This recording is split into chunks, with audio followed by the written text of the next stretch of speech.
Ciao. What's up, everybody? All right, should you plan a trip to come to Vietnam right now, this month, next month? What's the current state of things looking like? Well, the short answer to that will be yes, you should plan a trip. The whole country's open. Many of the restrictions are lifted and many are going to be removed within the upcoming weeks. So we'll tuck in and we'll talk all about that in this video. If you do like this video, I would appreciate it if you subscribe to the channel. If you don't like the video, you can hit not interested and you won't see me ever again. If you want to hit the like button, that'd be cool. If you don't like it, hit the dislike button. Whatever makes you happy and whatever floats your boat. If you want to comment, that would also be gravy too. All up to you. The option is yours. As you can see, it's about to rain here, so hopefully we can get through this video. I'm shooting about 6 videos today. This is the first one of the day. We are at Quin Way. It is a walking street in Saigon. It's probably the cleanest street in Saigon. They have a constant crew here cleaning up. And the screens that you see are for the SEA games. Football is a really big deal here. All right, so let's tuck into it. Should you book a trip here? Yeah, I would say 100%. I mean, I've got people here right now having the time of their lives. I've had people from the Discord come here and stay for 30 days, you know, to hang out with their girlfriend or significant other, and now they want to move here. So it's a fantastic place to come visit. It's a great vacation. I would recommend you do about, if you have the time, 3 to 4 weeks, almost do the whole visa, the 30-day visa. And if you want to know about renewing the visa for longer past 30 days, there's a video. I'll try to put it at the end of the video if I remember while I'm editing. And that's a pretty simple process to extend that 30-day visa.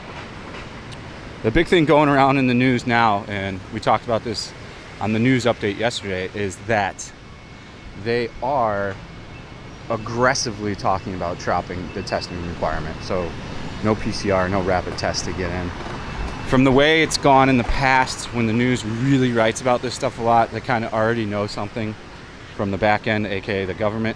So I think within the week or two, we're going to see the removal of testing before you come in, because they're starting to fall behind to other Southeast Asia counterparts, other countries. So it would be wise of them to drop the restriction of testing. And after they drop the restriction of testing, that's pretty much no rules. You know, the health declaration's already been dropped, so you don't have to do the health declaration anymore. The last hurdle was the testing, and in Saigon, they had handed that off to the airports to take care of at your departure, not at the arrival. So they need to get rid of it. Everybody needs to drop that worldwide. We need to start understanding that this is an endemic. We got to live with it. We got to move on. You know, stop being scared of something that isn't as deadly as the first variant was. It's time to play ball and get it back going. The next segment we're going to talk about in this is the visa situation. Again, I just briefly touched upon the 30-day e-visa, which you can renew back to back to back. They have a service that'll take you in a limo for $30, or you can take like the public bus for $15. There is going to be some kind of bribe at the border with Vietnam. It's usually anywhere from 100K to 500K. One guy I talked to paid $2 million, but he was just green and just wanted to get it over with. It's a negotiation like everything else. It's unfortunate, but yes, if you do the land crossing, you will encounter it. I don't know if that company that I put on the border run video actually takes care of that for you or not, but I would ask them if they do, and if they do, then I'd say for $30 you can't go wrong. And then you're not on a public bus, you're on one of those limos. Even though they do drive like Mario Andretti, it's still an experience to experience. Couldn't have better weather right now if it didn't rain, if it's not going to rain. It's really cool. Probably 80 degrees. This I could do with all the time. I'm not sweating walking 5 feet. But yeah, you would want to plan a trip here now. And places I'm going to recommend that you go is you definitely want to go up north. You don't want to just be in Saigon the whole time. You know, I'm going to just list out a bunch of places that I love to go to. You know, Sapa should definitely be on your list, especially if you're into trekking, because you can trek up that mountain. It takes like 6 hours. But I would recommend Sapa. It's super fun. I had a fantastic time. Absolutely beautiful. It's a good escape from the city. I'd probably plan Sapa for like the end of the trip. Hanoi's great. I loved Hanoi. I got zero problems with it. Had a great, fantastic time there. The food's amazing. I found the people to be very friendly and very accommodating to aka tourist myself, even though I'm not really a tourist anymore, but you know, when they see white, they treat you like a tourist, and it's usually pretty good. I did not know there was a steakhouse on the top. Quiche is pretty good. If you want to see a video on quiche, it's on my Patreon. Patreon also gets early access to most of the videos, and then there's just also videos on Patreon that are never put on the main channel. So if you want to check that out, you can do that. The link is in the description. But yeah, you would want to plan to go. If I'm here for 30 days, I'm going to Nha Trang, I'm going to Phu Quoc, I'm going to Hanoi, I'm going to Sapa, I'm going to Da Nang possibly. Da Nang for me is really chill. Like again, Da Nang is kind of like a Nha Trang for me. I would just get a nice resort, and that's kind of your decompression time. It almost wouldn't be a bad spot to initially land and do your jet lag there. Saigon, of course, fun. You can do a week or two in Saigon easily. There's so much stuff to do and things to see. Hanoi supposedly has a bunch of stuff. I just didn't have time to really see it. I was more about the food there because I wanted to experience the Hanoi flavor and cuisine, which I greatly enjoyed. They don't use almost any sugar like they do down here in the South. It's a much more savory over sweet environment, which I do enjoy quite a bit. You know, to each their own. But yeah, it's a really great time to plan a trip here, and especially if they do drop pretty much any rules that they had, which is what it is. And you know, there's grumblings. There's been a lot of articles posted by a lot of news places that they're going to try to do visa-free travel even for America and Canada. It's being proposed right now, and I think it's 90 days, so like a proper run at it. And then of course they should bring back, if they really want to crush it and like really get their angle back, they should bring back all the pre-COVID visas. Bring back the 1 year, bring back the 6 month, bring back the 90 day, bring back the option of business, or what is Vietjet doing a video over here? Never fly Vietjet unless you like getting delays. It's well worth the money to pay more for Vietnam Airlines, even though, like, to be honest with you, all the air flights are getting delayed. I think it's just because lots of flights are happening domestically. There's not much of a place where you're not going to get a delay. I am going to try out Bamboo Airlines next time I fly and see if I give it a go. But I found it was much better in Vietnam Airlines. They run a tighter ship. They're more polite. You get food. You know, Vietjet is like a bare bones, like Southwest, and I hate Southwest style company. You know, old planes, not in good shape. Yeah, that's Vietjet. They make the girls wear these shorts. They look hideous. But I guess we're all woke now, so you got to be right. From what I can tell, they still do it old school here. They vet to see that you're like single and stuff like that. That's what the requirements used to be for a flight attendant in America. You had to be a specific weight and everything. But that culture's not allowed anymore. But yeah, I mean, as far as like traveling around here right now, it's really great. There's so much stuff to do. It's really vibrant everywhere you go.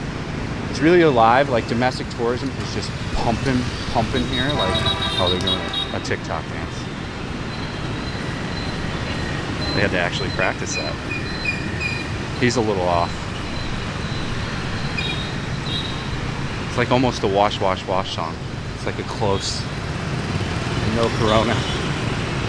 It's like a close cousin of it. I really hope it doesn't rain. I'm risking it walking out here because there's no coverage.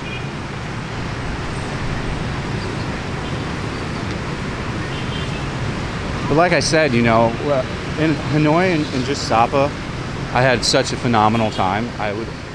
Sapa is just its own unique thing with special foods to eat there, nice people, you know, cool markets. I can't recommend enough to come here now and travel the whole country.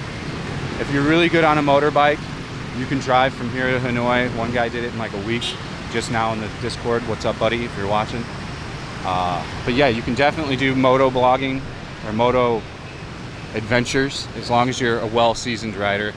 I absolutely would not recommend a newbie to attempt to do that. It's pretty dangerous if you don't know what you're doing.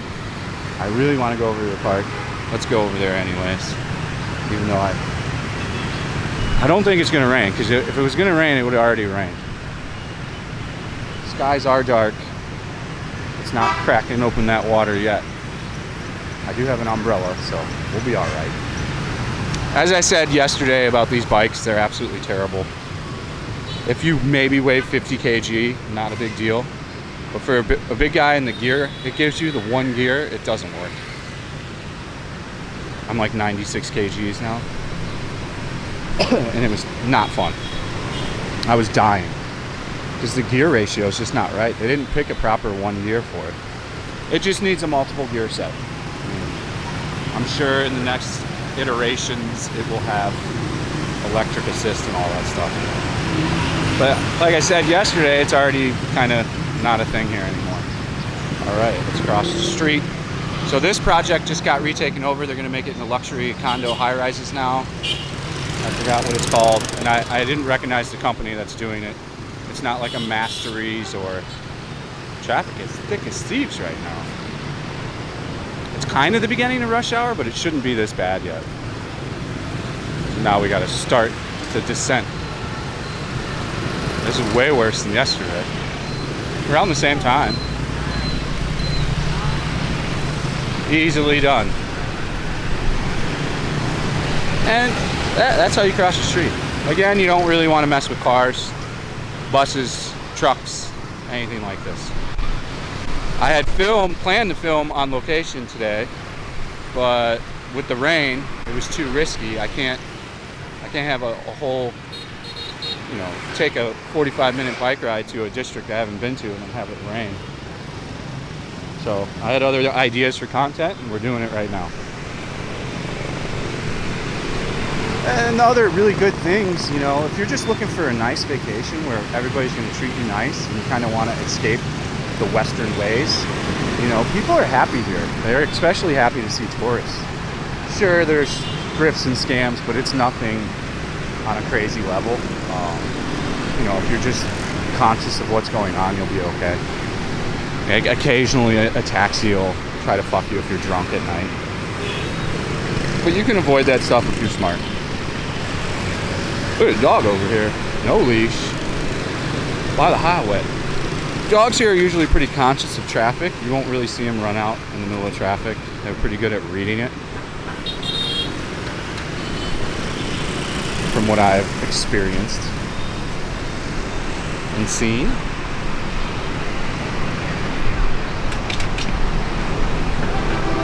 The other things I can say is that hotels have gone up in price since the pandemic, but I think inflation's hit everywhere. As far as like other things, it's not that bad. Flights are a little bit more expensive than they were. Of course, there's less flights going than pre-pandemic. But like food and stuff hasn't risen that much. It's gone up like a percentage. A 20K banh mi is a 25K banh mi now. Whatever, a 35K bottle or a bowl of pho is 40K now. So I mean, it's still a very affordable place and destination to come to. If you're gonna come and like do it on the cheap, you can come and do it on the cheap. You can stay at very affordable hotels. There's even hostels. I'm not a hostel guy. I don't think most of my viewers are hostel people either. But yeah, you can get hotels rooms for as cheap as 20 bucks a night here in Saigon. Of course, location is everything, as it is with any city. But I'll leave that to you guys to decide. But again, I just want to re-say that yeah, now's a good time to plan a trip, and especially if they drop the testing thing, because now you don't have to worry about your time wasted and spending money for a test. As far as I know, you still have to take a test to get back into America when you leave, but going other places that don't require it, you don't have to. I can confirm that.